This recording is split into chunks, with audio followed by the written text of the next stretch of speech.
Kakare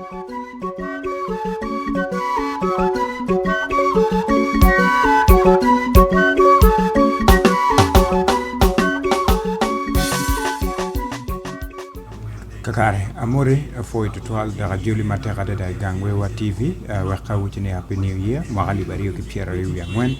magali bariyo ki piera wa de robero tak matera da jemme ma pol otime da kinati e obero jemme ma watamoni ono mero protime to gutime nia Samuel Olara da radio li matera da gangwe wa TV ineno matene amero ke le reaction videos comme jemme mo kene ma wa biya kono betime magali bariyo ki piera riu ngwen ma piera tak to numero tero chalo gen ma piera tek ke magali wari ke piera wangwan pe jo magemaro udilo biaktieni Manchester United geno beriemo nyogen be firing Eric Ten Hag ma chalo manager nyo coach in Manchester United anta meta which been nim lobo United States of America geno be slapping restrictions mokene kom ludiro mokene gamente lobo Uganda nyo government officials man bieno ma chalo aduke me chalo wahom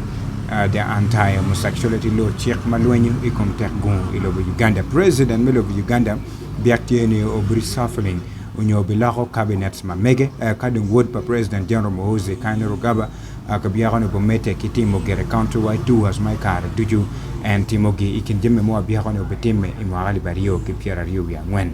controversy beno mar biru matega rida imagali bariyo ke piera riyo ngwen malupe ki chwalo woko Cheikh Malwenyu kom tekgun man the anti-homosexuality law chamchana unyo corruption gibiako beno bobero irwom malamal matega rida ene mwagani dak ene bobero logange mo be dominating headlines in media outlets ma pat Kampala City Authority geno be yubu yo kawipo exhibition no birokati medi Kampala kamadano ma hotel yo madugo lelo kikichwalo wa roki biagoni imwagani Kampala City Authority geno be yubu yo kidong mon UPDF akibe kwanyo gero ki Somalia limden malobo Uganda dano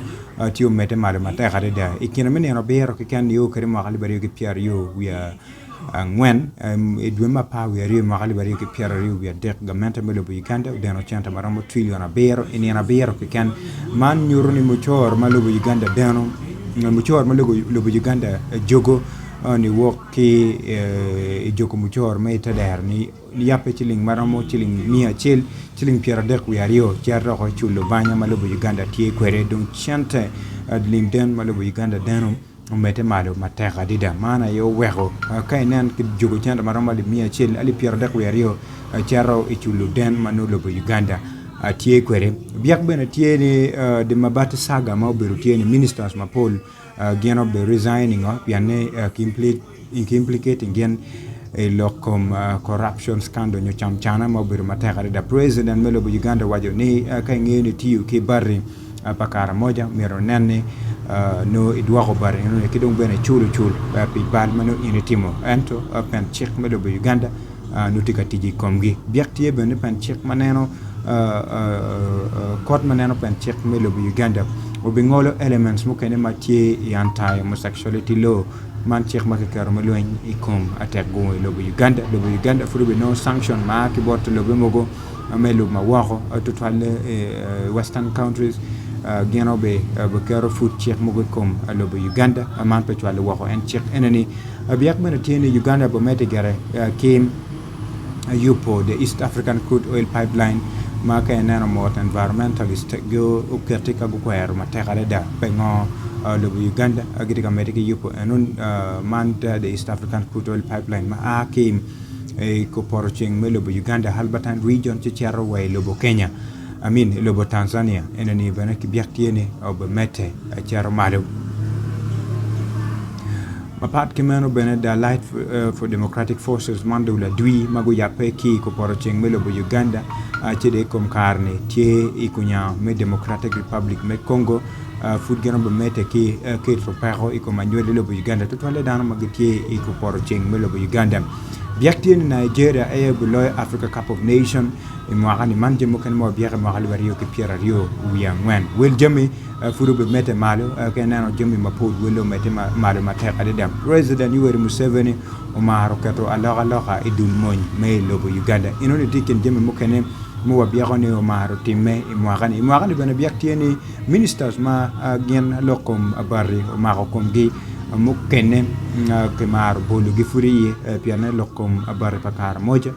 mete maluma te gade da macho chok ben furu neno ki samoni mego meri goreti chitut ke korone chante makimi obere office for prime minister machalo supplementary budget and